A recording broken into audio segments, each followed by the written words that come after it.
여러분 안녕하십니까? 계속해서 경북권 소식입니다. 안동의 한 장애인 거주시설의 인권 유린 실태. 한 달 전 안동 MBC가 단독 보도했는데요.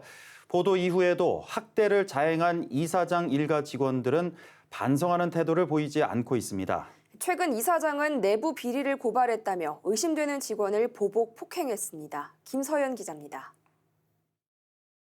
이사장 친인척들이 직원으로 근무하며 장애인을 상습적으로 폭행하고 학대한 안동 지적장애인 거주시설. 이 시설에 거주하고 있는 장애인 20명 정도가 슬리퍼를 신은 채 건물 바깥에 나와 있습니다. 당황한 표정이 역력합니다. 이사장이 건물 1층 복도에 휘발유를 뿌려 방화를 시도하려 하자 직원들이 급히 거주장애인과 시설 밖으로 대피했다는 겁니다. 사무실 입구에서부터 기름 냄새가 굉장히 강하게 났습니다. 이따가 볼까봐 씨가 휘발유 뿌리고 지금 사라졌다고 하더군요. 이사장님께서 종사자분을 이제 폭행을 하고 나서 종사자분께서 이제 경찰을 불러가지고 이렇게 상황이 커지니까 홧김에 휘발유통을 부은 게 아닌가. 신고를 받은 경찰이 출동했지만 이사장과 일부 직원은 기름을 실수로 흘렸다고 해명했습니다. 이 일이 있기 직전 이사장은 내부 고발자로 의심되는 직원을 불러 흉기로 위협하고 얼굴을 폭행했습니다. 쇠사랑으로 바닥 치고 뭐 이랬던 소리하고 선생님 맞고 나서 이제 왜 때리냐, 뭐 그렇게 서로 이제 고성이 오가고. 해당 직원은 병원에 입원했고 이사장은 안동시에 의해 분리 조치됐습니다. 직원들이 이제 의심을 받으면 다 자기가 그렇게 피해자가 될 수 있다, 이런 것 때문에 굉장히 두려워하고 있는 상황입니다. 원천적으로 시설 운영 자체를 하지 못하도록.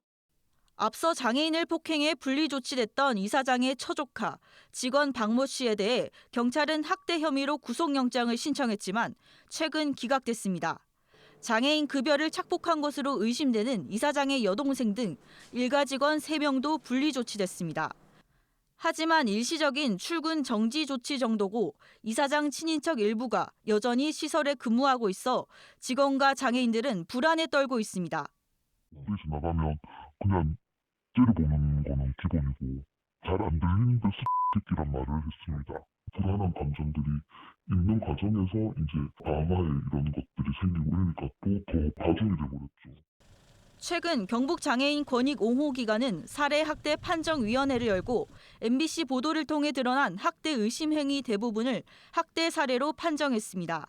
안동시는 이 판정 결과를 근거로 다음 달 중 해당 시설에 대해 시설 폐쇄나 시설장 교체 같은 행정처분 내용을 결정할 예정입니다. MBC 뉴스 김서연입니다.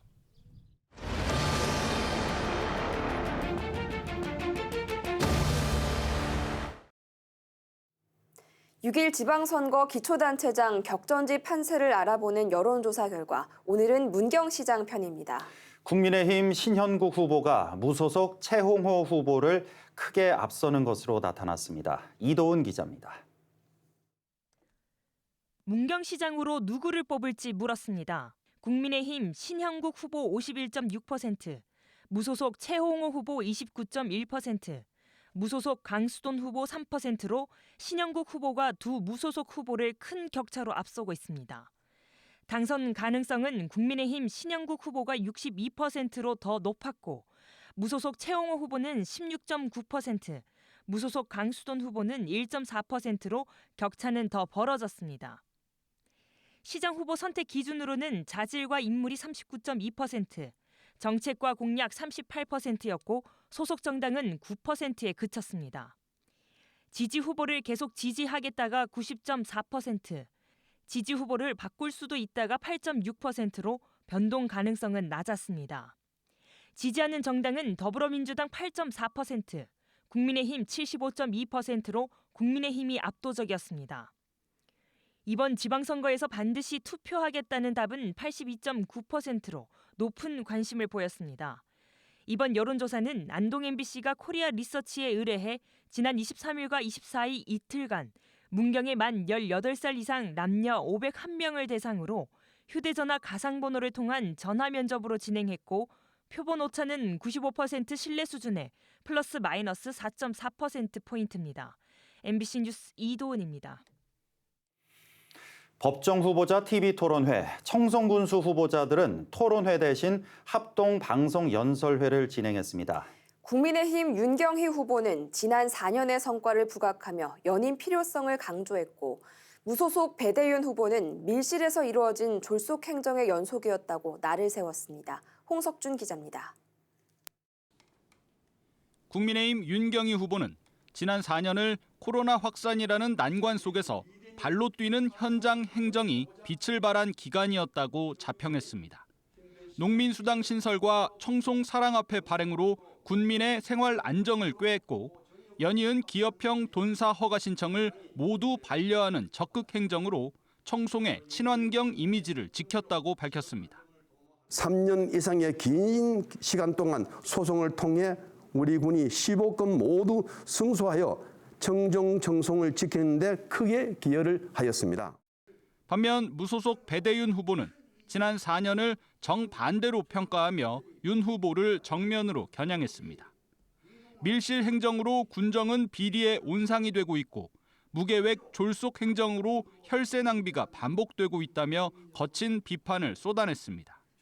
외국인 근로자를 초청하는 과정에서도 사기를 당하여 국민의 혈세 1억 2천여만 원을 낭비하였습니다. 이는 모두 군수가 행정 지식과 경험이 부족하고 공약도 큰 차이를 보였습니다. 윤경희 후보는 노인 전문 요양병원 건립, 산림 레포츠 휴양단지 마무리 등 군정의 연속성에 방점을 찍었고 배대윤 후보는 사과 유통공사 직영 전환, 교육발전 혁신위원회 구성, 경로당 한의사 순회 진료 등으로 차별화를 꾀했습니다. 제가 계획하여 약속드린 공약 지난 4년과 같이 충실하게 이행할 것이고 앞으로 4년이 지나면 변화된 청송의 모습을 볼 수 있으리라 자신합니다. 앞으로 청송군의 100년을 결정짓는 중요한 선거입니다. 행정 지식이 있고 행정 경험이 풍부한 기호 4번 배대윤을 내일은 마지막 법정 TV 토론 영주시장 선거편이 오후 3시 55분부터 70분간 생방송됩니다. MBC 뉴스 홍석준입니다. 윤경희 청송군수 후보가 최근 선거 유세장에서 자신을 비방하며 선거운동을 방해한 70대 남성을 경찰에 고소했다고 밝혔습니다. 윤 후보 측에 따르면 이 남성은 지난 14일 청송읍 5일장 유세 현장에서 윤 후보의 사생활과 관련한 거짓 사실을 지속적으로 유포해 후보자의 명예를 훼손하고 선거운동을 방해했다고 설명했습니다. 이 남성은 이틀 전 진보 5일장 유세에도 나타나 윤 후보를 비방하다 경찰의 제지를 받기도 했습니다. 국민의힘 상주 문경 당협위원회가 상주시 의원 비례대표로 공천한 박점숙, 김세경 후보의 선거 공보물을 내지 않아 논란이 일고 있습니다. 더불어민주당 상주 문경 선거대책위원회는 상주시청에서 기자회견을 열고 국민의힘이 상주시 의원 비례대표 후보자의 공보물을 제출하지 않아 상주 시민은 후보가 누구인지도 모른 채 뽑아야 하는 깜깜이 투표를 해야 하는 실정이라고 비판했습니다. 상주시 선거관리위원회는 공직선거법 제65조 8항에 근거해 비례대표 지방의원 선거의 경우 선거 공보물 제출이 의무사항은 아니라고 설명했습니다.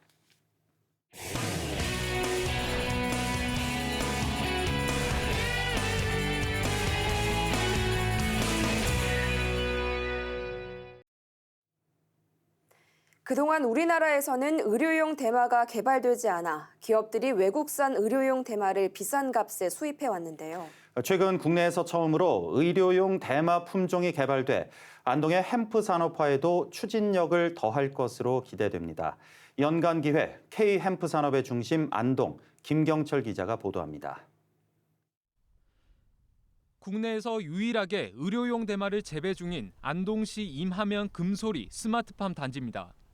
대마는 환각 성분이 강한 마리화나와 환각 성분은 적고 의료 성분이 많은 햄프로 구분되는데 이곳에서 바로 햄프를 키우고 있는 겁니다.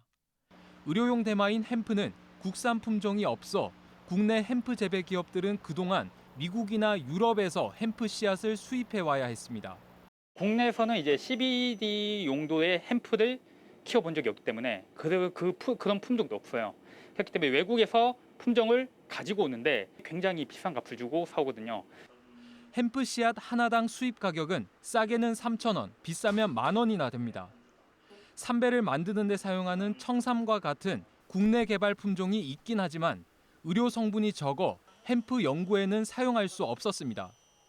가지랑 가지 사이 이 간격이 짧고 그다음에 이렇게 이제 좀 풍성한 애들이 여기 안에 굉장히 이제 적합을 한데 청삼이 조금 이제 부적합한 것 같아 대체를 찾았지만은 대체 같은 경우에는 현재 국내에서 개발된 게 전혀 없어서 최근 청삼보다 의료 성분이 6배 이상 많이 함유된 대마가 국내에서 개발됐습니다. 농촌진흥청이 2년 전부터 국산 의료용 대마 품종을 연구했는데 최근 의료 성분이 많이 함유된 대마와 환각 성분이 거의 없는 대마 이렇게 두 가지 종을 개발하는 데 성공하고 특허 출원까지 마쳤습니다. 저희가 개발한 대마 자원을 국내 연구 현장에 보급함은 물론 국내 연구기관들과 공동 연구를 통하여 대마 성분을 이용한 성분의약품 활용 기술 등을 연구하도록 하겠습니다. 그동안 국내 햄프 재배 기업들이 서로 다른 종류의 외국산 대마를 사용해 기술 표준화에 어려움을 겪었는데 이런 문제도 해결될 전망입니다. 우리나라 기술로 우리나라 품종을 개발했다 하는 측면에서 굉장히 의미가 크다고 생각하고 특히 종자 주권 확보에 기반을 마련했다. 농촌진흥청은 자체 개발한 국산 의료용 대마를 다음 달 중 안동 햄프 규제 자유특구에 입주한 햄프 재배 기업에 보급할 계획입니다. MBC 뉴스 김경철입니다. 경북 북부 일부 지역에 어제 내린 우박으로 농작물 883헥타르가 피해를 입었습니다. 안동과 의성, 청송, 영양, 봉화 등에 어제 오후 3시부터 5시까지 2시간가량 최대 지름 2cm의 우박이 내려 사과 790헥타르, 고추 52헥타르 등이 피해를 본 것으로 잠정 집계됐습니다. 기상청은 초여름인 5, 6월에는 지상과 상공과의 온도차가 50도까지 벌어져 우박 발생 가능성이 높다며 주의를 부탁했습니다.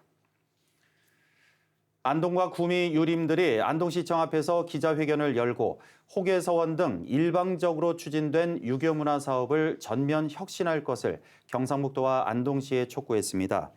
경북 유교문화혁신 공동대책위원회는 유림 간 합의 없이 복설된 호계서원 위패를 철폐해 호계서원을 문화시설로 조성하라고 요구했습니다. 안동 학봉 역사문화공원에 대해서도 운영비를 안동시가 아닌 해당 문중이 부담하고 구미 성리학 역사관과 영남 유교진흥원에 지자체가 특혜 지원한 예산을 회수하라고 주장했습니다.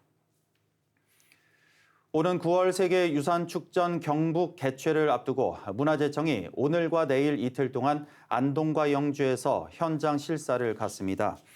문화재청은 축전 주관기관인 세계유교문화재단으로부터 전체 사업에 대한 브리핑을 듣고 행사가 열릴 안동 하회마을과 병산, 도산서원, 영주 부석사와 소수서원을 차례로 방문해 현장을 점검합니다. 올해 세계유산축전 경북은 9월 3일 개막해 25일까지 컨퍼런스와 강연, 체험, 전시, 공연 등이 다채롭게 펼쳐지고 특히 승효상 건축가가 주재관 설계를 세계적 건축가 안도 타다오가 기조 강연을 맡습니다. 풍기인 3 소규모 사업자를 지원하는 영주 소공인 복합지원센터 조성공사가 첫 삽을 떴습니다. 소공인 복합지원센터는 사업비 92억 원을 들여 풍기역 주차장 인근에 연구실, 저온창고, 카페를 오는 12월까지 준공할 예정입니다. 다음 달에는 풍기인 3 소공인을 대상으로 포장재 제작과 홍보, 시제품 분석 등의 지원 사업을 추진합니다. 예천 지역 3개 고등학교가 지역 중고생을 대상으로 연합교육과정 박람회를 열었습니다. 오는 27일까지 사흘 동안 이어지는 연합교육과정 박람회는 2025년 고교학점제 전면 적용에 대비해 진로와 관련된 과목 선택을 돕는 컨설팅과 맞춤형 대입 전략 상담 등이 진행됩니다. 경북교육청은 지역별로 교육과정 박람회를 열어 경북형 고교학점제의 안정적인 정착을 적극 지원하기로 했습니다. 상주의 경북자연과학고등학교 축구단이 전반기 전국고등 축구리그에서 경북권역 우승을 차지했습니다. 이번 리그에는 경북 10개 학교가 참여해 9번씩 경기를 치렀는데 경북자연과학고는 7승 2무 무패의 성적으로 우승을 거뒀습니다. 상주 경북자연과학고는 오는 8월 전국 고등축구리그 왕중왕전에 경북 대표로 출전합니다. 경북 북부 지역은 오늘 청송의 낮 기온이 32도까지 올라가는 등 한여름 날씨를 보였습니다. 전국적으로 오늘 밤부터 비 소식이 들어있지만 경북 북부 지역에는 구름만 많겠습니다. 내일 아침 최저 기온은 12도에서 15도로 오늘과 비슷하겠고 낮 최고 기온은 23도에서 27도 분포로 오늘보다 5도가량 떨어져 더위가 한풀 꺾이겠습니다. 경북 지역에서 한 달 이상 아프리카 돼지열병 추가 발생 사례가 없는 것으로 나타났습니다. 경상북도에 따르면 지난달 22일 상주에서 야생 멧돼지 한 마리가 아프리카 돼지열병에 걸린 것으로 확인된 이후 경북에서 추가 발생은 없습니다. 도내에서는 2월 초 야생 멧돼지 폐사체에서 아프리카 돼지열병 바이러스가 처음 검출됐고 상주에서 36마리, 울진에서 10마리, 문경에서 2마리가 발생했습니다.